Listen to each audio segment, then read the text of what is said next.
What's up, everybody? Trading coming at you today. We got another Marvel Crisis Protocol video, and this time we got the rest of the cards that are coming with the Hydra set that we've been dying to read and wait for. We knew that there was like 7 cards in this card in Red Skull's box, and we're finally getting the rest of the picture. We got to go through this. This is they got some Hydra has some really interesting Tactics cards that are just, I don't know. We're going to go through this. We're going to see if we can figure something out. Anyways, guys, if you guys can do me a favor, dislike the video, comment down below, subscribe to the channel. We'll have more MCP content coming up. I do have some other videos planned, I think, coming, I don't know, maybe sometime this week, maybe at the end of this week. I'm not sure. There's different things that I want to do with MCP going forward, and I just need to put my thoughts together, and I'll do a video talking about the things that I want to do going forward with the channel, with MCP. And I think it's going to be really fun. I think it's going to be really interesting. I just need to gather my thoughts and get everything together, make sure it makes sense, and, everybody can, it's just good, right? But yeah, so let's get to the Tactics cards. I think these two we know already. Occult Research is what gives him the time gem. He pops this for 10 power. Red Skull pops this. He gains an extra action, and then everybody within 2 gains staggered. Victory Assured, I think, is the beam attack, and then Red Skull takes 5 damage. Whatever. I think we read those. The Endless Legions is a new one. So during the power phase, Red Skull, Master of Hydra, may play this card. Each time an allied Hydra's trooper would be KO'd this round, remove all damage from them. They are not KO'd, then an opposing player pushes them small.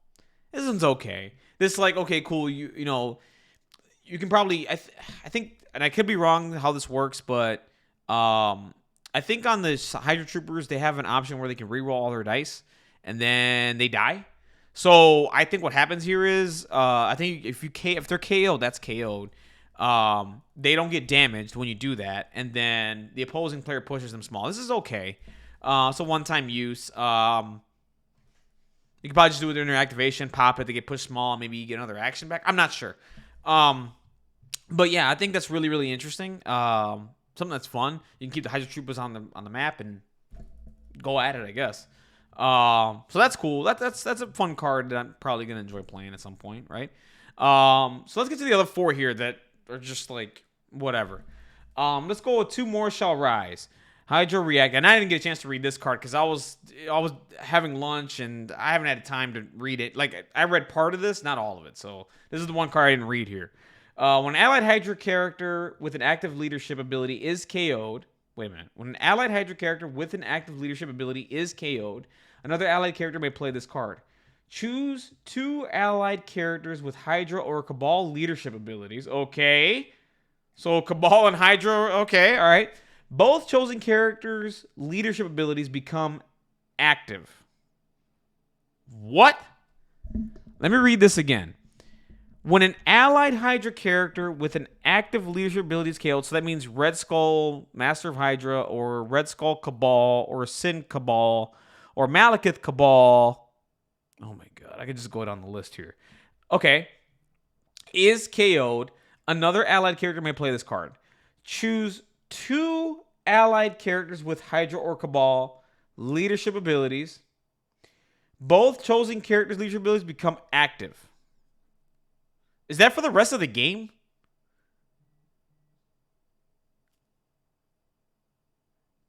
This is insane. 2 More Shall Rise. So do you have both? Like, okay, so could you use Malekith's leadership then? And along with Red Skull's? Is that how I'm reading this? Or am I wrong here? Guys, in the chat down below, let me know if I'm reading this wrong. So choose 2 allied characters with Hydra or Cabal leadership abilities. Both, and this doesn't say, like, in your both chosen characters' leadership becomes active. Is it just for the turn? Is it for the round? Is it for the game? So you can get 2 leadership abilities that you can use during a game, I guess. This one's a little nutty. That's crazy. 2 More Shall Rise is insane. If I'm thinking about this the right way, 2 More Shall Rise is a little insane.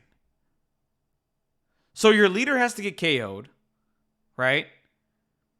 So it has to be Red Skull. So when Red Skull's KO'd, you can just choose 2 allied characters with Hydra Cabal leadership abilities. Both chosen characters' leadership become active. So do you have to have them in your squad? Like, I don't know. Someone's got to clear that up for me. I have no idea. World Domination. If you control all secure objective tokens, an allied Hydra character may play this card. You gain 1 victory point for every 2 secure objective tokens you are securing. Additionally, each character you control gains 1 power for every 2 secure objective tokens you are securing. This one's pretty cool. So remember, this doesn't work on pay to flips or anything like that. This works on just like secures that you're securing. And control, it doesn't say secure your control, so I think you have to be the winning person that's holding down these points. If you do that, you gain an extra victory point, which is cool. I mean, I can see this being nutty on like Gamma Wave, with the points are just through the roof. If you play, maybe just any secure that you're holding down points or whatever. This is pretty cool. So you get an extra victory point. I mean, imagine getting 3 victory points off of Fisk or the Terrigen Mist or whatever the case may be. Like, imagine that. Like, that from 2 it goes to 3, so that means it ups the game a little quicker. But you have to be securing and winning those points. And then you gain extra power. So you gain extra power, and you get Red Skull's leadership as well. So that's a lot of power that's 2 extra power that you're getting plus the power phase. So total, if you're net gaining 1 power from the power phase just from you just being a character, you factor in Red Skull's leadership, and then you factor in this card. That's a 3 power that you're gaining 3 power right there, and you're getting an extra VP by doing this. So you're playing a Fisk or Terrigen, or it goes from 2 to 3.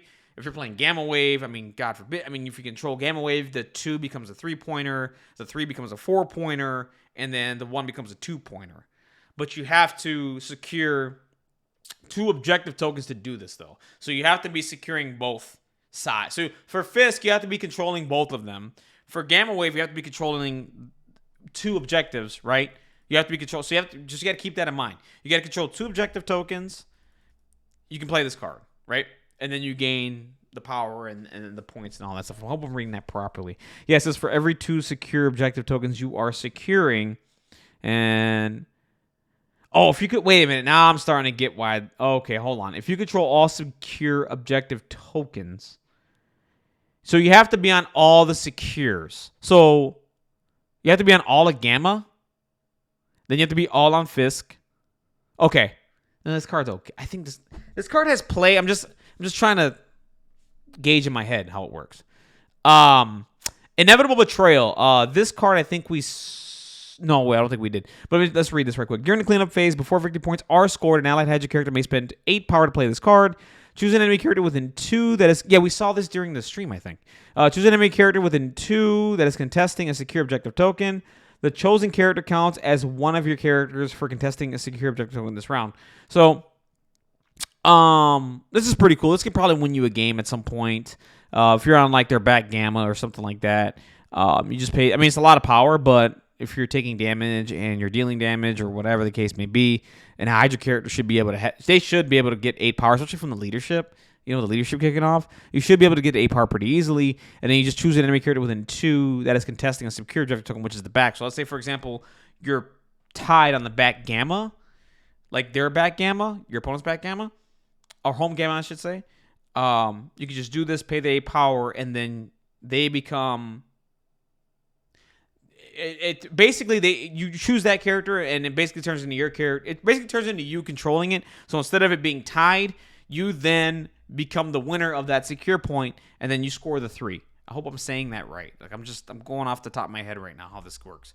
So that's pretty cool. I like that. I like Inevitable Betrayal a lot. I'm a fan of this. Sleeper Agent is the one that has me like whatever right now. So when you include this card in your squad, choose one non-Hydra affiliated character in your squad. It is now Hydra affiliated. If your squad is using the Hydra affiliation, when the chosen character is deployed, it gains the Subverge superpower. Let's look at the Subverge superpower. During this character's activation, enemy characters cannot use reactive superpowers and cannot play reactive team tactics cards. Basically, you turn the character into Mystique. And that is insane. You could turn any character that is not Hydra affiliated into Mystique.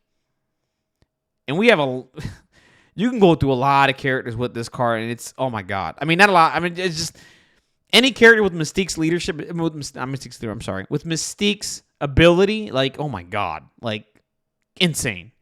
Let's go with the rest of this card because there was a drawback. Each time this character attacks, after the attack is resolved, if the target character was not dazed or KO'd by the attack, this character loses the Subverge superpower. After all characters are deployed, discard this team tactic card. So, here's the thing.